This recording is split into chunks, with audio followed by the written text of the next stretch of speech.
স্বাধীন বাংলাদেশের প্রথম রাষ্ট্রপতি শেখ মুজিবুর রহমানের ৫০তম মৃত্যুবার্ষিকী উপলক্ষে রাজধানীর ধানমন্ডি ৩২ নম্বর এলাকায় কড়া নিরাপত্তা ব্যবস্থা গ্রহণ করে আইন শৃঙ্খলা রক্ষাকারী বাহিনী। ৩২ নম্বরের প্রবেশপথে ব্যারিকেড বসিয়ে সড়কের দুই প্রান্ত বন্ধ করে দেয় পুলিশ। ব্যারিকেডের পাশেই উপস্থিত হন লোকজন। তারা আওয়ামী লীগের বিপক্ষে বিভিন্ন স্লোগান দেওয়ার পাশাপাশি ফুল দিতে আসা কয়েকজনকে ধাওয়া দেন। দেশের ১৫ বছর যে ক্ষতি করে গেছে, এই ক্ষতির একটা কালো দিবস। একটা যে আতুর ঘর ছিল, এই আতুর ঘরটা এখান থেকে বাংলাদেশের মানুষকে জিম্মি করা হতো। ইনশাল্লাহ আমরা তাদের কোনো কর্মকাণ্ড আমরা করতে দিব না।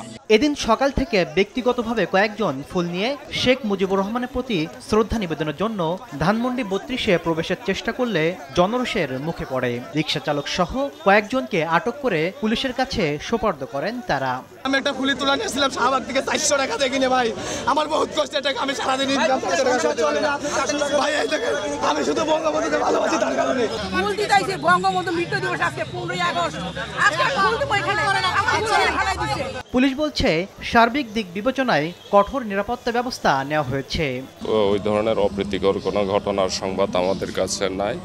তবে এখানে ওই যে বিভিন্ন সন্দেহে আর কি, কেউ বা মোবাইল চোর, ছিনতাইকারী অথবা নিষিদ্ধ ঘোষিত সংগঠনের সদস্য, এইরকম সন্দেহ করে ৫ জনকে আটক করা হয়েছিল।